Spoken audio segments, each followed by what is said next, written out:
শুরু করিতেছি মহান আল্লাহ পাকের নামে, যিনি পরম করুণাময় এবং অত্যন্ত দয়ালু। আপনি কোন কোন জায়গায় দান করবেন এটা আল্লাহ কোরআনে বলে দিয়েছে।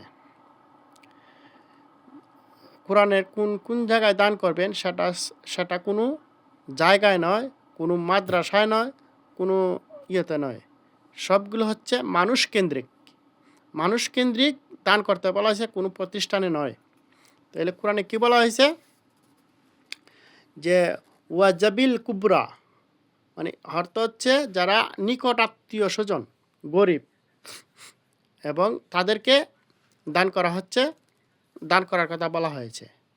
ওয়াল এতিমা, যারা এতিম তাদেরকে বলা হয়েছে সেখানে দান করতে হবে।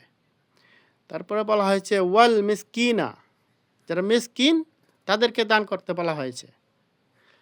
তারপরে বলা হয়েছে ওয়া ইবনে সাবিল, যারা সফরে বের হয় তাদেরকে দান করতে বলা হয়েছে। সে তখনকার সময়ে, এখন যেহেতু কারেন্সি কার্ড, অনেক কিছু সুযোগ সুবিধা বের হয়েছে, কিন্তু তখনকার সময় তো সে যত ধনী হোক, 400 মণ 500 মণ দান সাথে নিয়ে সফরে যাওয়া সম্ভব ছিল না, কিন্তু বর্তমানে সম্ভব।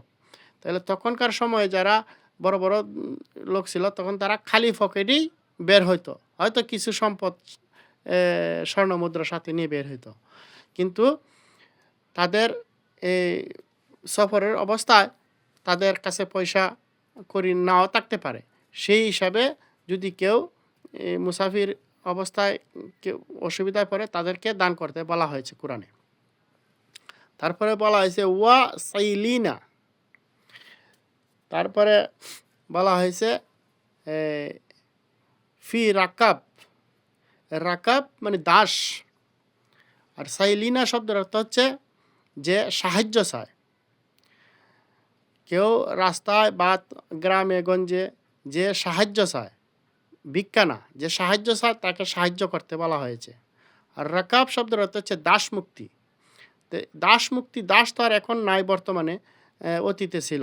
তো দাস মুক্তির এটা একটা রাস্তা হইতে পারে।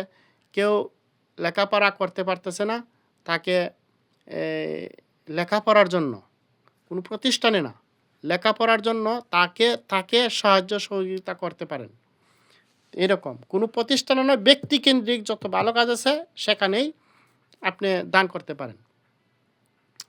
তো এই যে দানের নিয়ম নীতি আল্লাহ বলে দিয়েছে, এর বাহিরে অন্য কোথাও দান করা জায়েজ নাই। এই কেন্দ্রিক ভিত্তি আপনি দান করতে পারেন। এবং যে দানের আপনি দান করে খোঁটা দিবেন, দান করে প্রচার করবেন, সেটা দান নয়। এই দানে আপনাকে আরও জাহান্নামে নিয়ে যাবে। কারণ লোক দেখানো এবাদত আল্লাহ বলে দিয়েছে, আল্লাহ জিনাহুম আমসালাতিহিম সাউন, যে ব্যক্তি মানুষের দেখানোর জন্য নামাজ পড়ে তাকে জাহান্নামে দেওয়া হবে।